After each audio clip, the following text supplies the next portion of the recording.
How are you? I'm very good considering what the world we're in right now. We're good. I I'm know. actually weird time, right? A little, a You little. think? I think. Why do you think werewolves, the legend of werewolves, the history of werewolves makes such good comedy? Why did it make such a good? Well, that's so funny you say that, especially as a kid. Oh man, this is a layered answer. I was like an underling kid, an underdog, I should say. A chubby, friendless kid with a big imagination as a kid. So my love for horror had everything to do with like seeing myself in the underling kids or underdog kids take on some supernatural sort of force. And werewolves represented the monster within, like the ability to channel the monster within to take on those kind of forces. So I don't know, I guess in comedy, I just, as a kid who grew up watching and loving movies like Monster Squad, Wolfman's Got Nards, Hmm. I think somewhere between the association of the inner animal and the kind of cartoonish nature of them, there's an inherent sort of humor there, the thrashing and kind of monstrous quality therein. But they otherwise terrified me. I otherwise did not associate them with comedy. I think Silver Bullet scared the crap out of me. It continues to this day. Good movie, first of all. Yeah, I mean, because I remember Yeah. two of my favorite werewolf movies are The Howling and of course and American Werewolf in London, which both are pretty freaking hilarious. If you think, I mean, yes, they're Yeah. scary, but there's a lot of humor. What inspired this tale? This taking on the video game? How did you get involved with this? Well, Mishna Wolf was the one to basically take on the material or present an idea based on the IP of the game at Ubisoft under the Women's Film and Television Fellowship. And she felt it appropriate to create a story about a divided town, and the sort of social deduction of finding out who truly is at fault for these murders. I got involved because the script was sent to me via Vanishing Angle, our producers, Mm. and Mishna would kick me for saying this, but I was reluctant to like pitch on what I perceive to be a video game movie. Yeah. They have, in my perception, they have kind of a bad reputation, right? Not just yours, Uh, my friend. Not just that's the yours. thing. That's the thing. And so I was reluctant, but from page one, it felt like an Amblin-esque, kind of irreverent Coen Brothers movie. I mean, I felt the town. I grew up in a small town like that. I felt the kind of character engines and everything else. And so I related to it on a personal level. And I also immediately saw the towns I grew up in. I saw the Hudson Valley. I just shot my first feature, Scare Me, up there as well. And I thought, well, we got to do it there, A. And B, this could be a wonderful opportunity to do, performance-oriented comedy with perhaps some practical effects. It's exactly my jam. Yeah. Now, it. I want to say one thing, and I think this is a little more serious because this is a really funny movie. I want to make sure that people know this. Really hilarious. But one of the things that you do, which I actually mentioned to a couple of your actors, is that you take on the divided country that we are living in right now and do it in a way that is not offensive to any party, not offensive to it. Mm-hmm. It's such a refreshing take without demeaning anyone, without insulting anyone. How do you, because I know that's in the script, but you also have to do that as a director. How do you do that? How did you make that so fair and I guess a balanced look at what we're going through? That's an awesome question. I mean, ultimately, this has to do with being strong in your convictions, whether they are, I want my town, my home to remain unscarred, like to remain the way it is. Mm-hmm. And it's better to be nice than be not nice. I want to be a good person, and I want people to do good things for me, and I want to do good things for good people. Um, and at its heart, like, regardless of where you fall on the political spectrum, like, we all want to be a good neighbor, I think, or at least have good neighbors, Hmm. to live life uninterrupted. And I think, as curmudgeonly as perhaps we might perceive the local hermit, who wouldn't love brownies? And so, as far as translating that for my actors, it was kind of giving the freedom to find these characters, obviously presenting the tone of the movie to them. I was very sort of communicative, as you have to be as a director, getting 11, 12 people on the same page. But reining them back when I felt like anything kind of went too far. You got to be a barometer for your troop, right? Hmm. And then telling them to kind of push it otherwise. But it was all from like a grounded sort of emotional place. You're talking about the power of being good, the shittiness of being evil, if I can say that. That kind of thing. You can say whatever the fuck you want. We're on JoBlo now. Hey. Now, Oh shit. there you go. Let's fucking A, man. I want to say, like, and I really, what I like about your style and what you brought to Scare Me, what you bring to this, is you bring a very refreshing look at horror, without kind of cheapening the comedy, without cheapening the horror. There are some legit moments here, but with this cast, god damn it, you picked a good cast. How did you Yeah. piece all that together, man? This is great.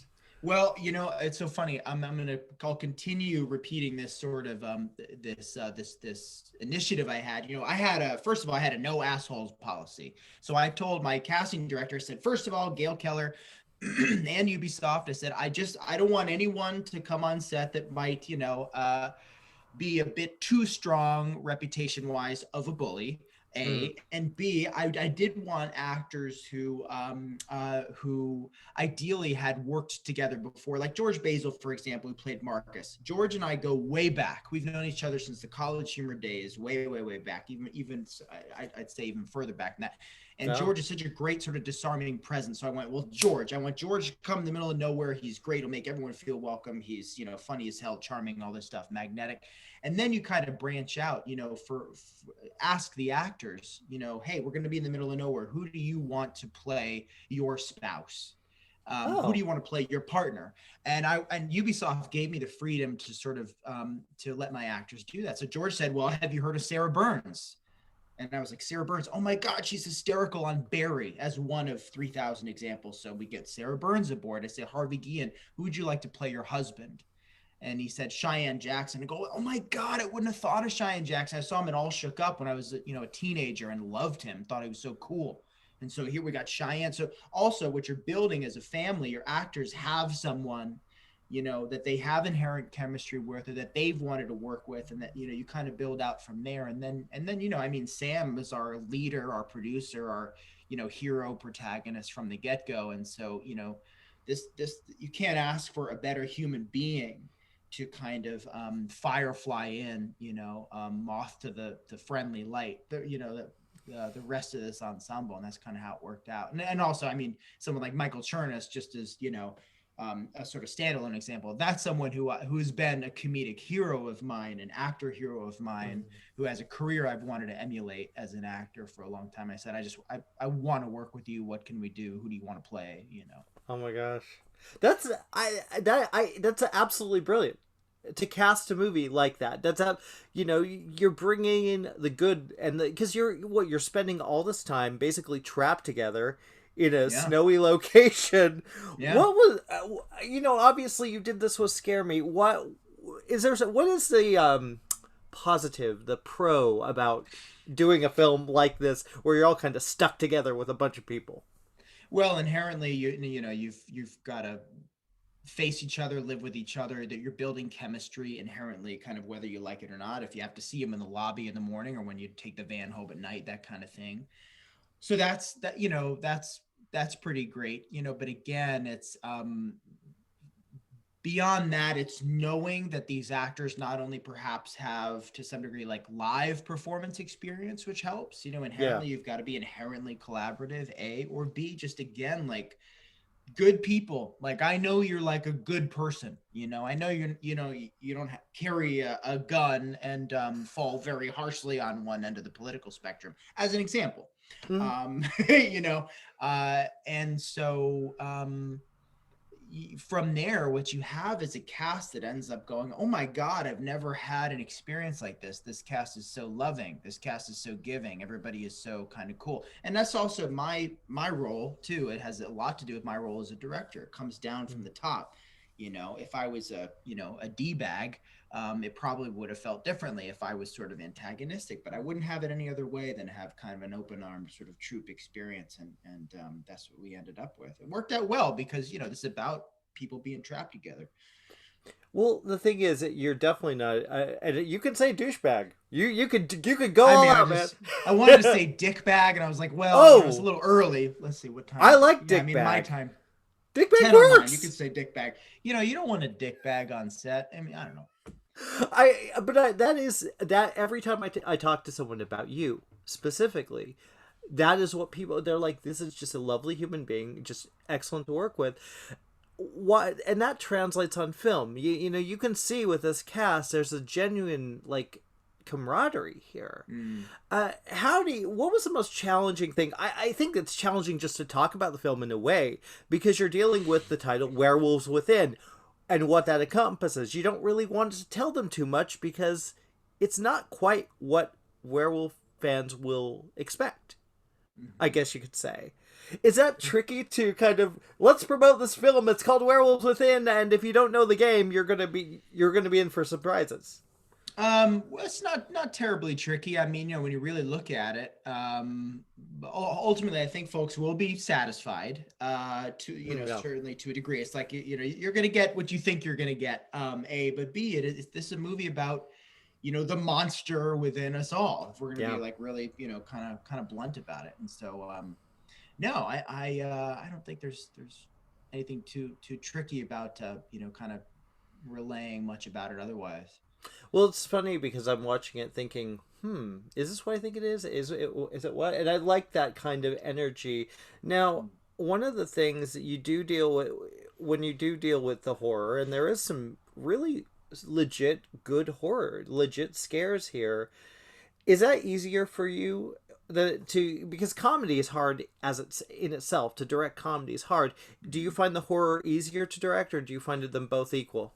The comedy is inherently easy for me. There's a beat in this movie that's full on a visual joke where I said we're going to cut to the profile of this actor for one line, one beat, because I know it will hit. And people will probably know, whatever. When it comes out, we can all talk about it. And everyone's kind of going like, really? But then when they see it together, they go, oh my God, of course. This totally works. And that I'm a barometer for. I was born with that in my bones. The scares are such a whole other thing. I've watched so much like Carpenter. I'm like, God, what is it about, Halloween that is so constantly dreadful? A piece of it, as I've, continued to study it, for Halloween. example, is the music. Yeah, exactly. There you go. I just found out just that the face and the knuckles. Anyway, that's a whole other thing. Can't believe the Easter egg.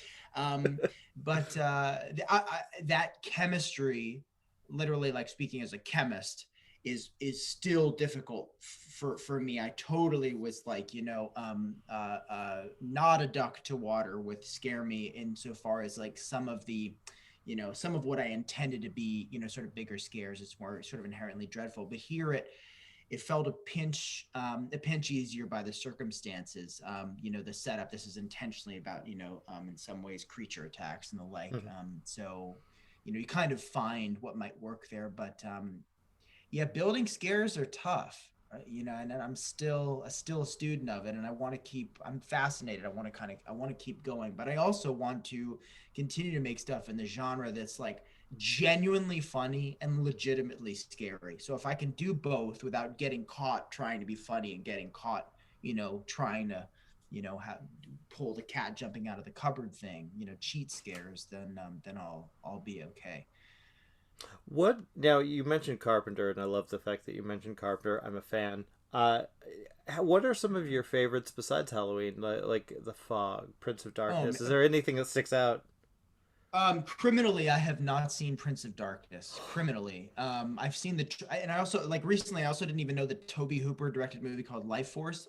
Yes. Whole other. And the Funhouse. Don't forget the Funhouse. That's Funhouse. I've seen the images from. I'm like, oh God, why didn't I? But yeah, Carpenter. I've always loved The Fog. Christine really fucked me up. I think as a kid, like I think specifically when the bully grabbed the protagonist like by the balls, like and you know, so Brian Fuller talked about like not only what wonderfully queer movie it was, but also just like that relationship between him and his car and his deterioration into madness. There was something about that movie that's quite dreadful that messed me up. It's also stunning, but The Fog is absolutely killer, and The Thing is great, of course. Controversially, as a kid, I loved Memoirs of an Invisible Man. I know he hated making it, but I was young, That's fair. That's Starman too. I mean, the guy has such an amazing career. Yeah, although amazing. You need to see Prince of Darkness. I mean, that's just that it's one of his most underrated. Yes, please write this down. See Prince of Darkness. So what's next for you? We got a little bit of time next. What's next? Well, I got a few things going on. I'm working on something with a horror novelist who I'm in love with and been a fan of for some time.